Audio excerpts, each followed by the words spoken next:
बार्शीतील महिलांचे मुख्यमंत्री एकनाथ शिंदे यांना रक्ताने लिहिलेले पत्र. मुलींना मोफत डिप्लोमा आणि डिग्री शिक्षण देण्यासाठी परिपत्रक तातडीने काढण्याची मागणी.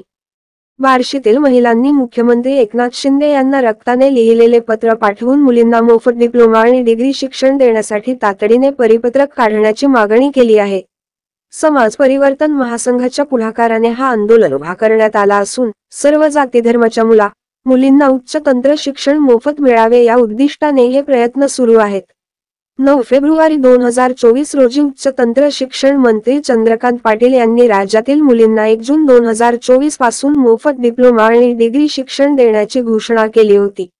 त्यानंतर 26 जून 2024 रोजी अर्थसंकल्पात अजित पवारांनीही मुलींना मोफत शिक्षण देण्याची घोषणा केली.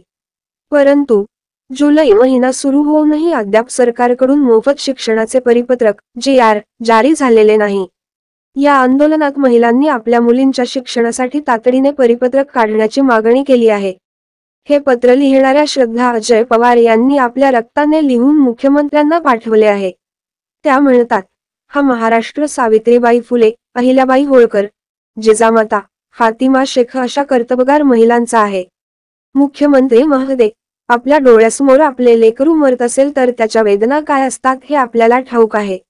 आपण लाडकी बहीण योजना आणली, याबद्दल आपले धन्यवाद.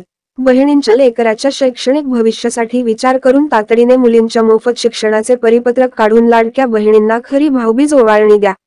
महिलांनी मुख्यमंत्री एकनाथ शिंदे यांच्याकडून तातडीने या मागणीची पूर्तता होईल अशी आशा व्यक्त केली आहे.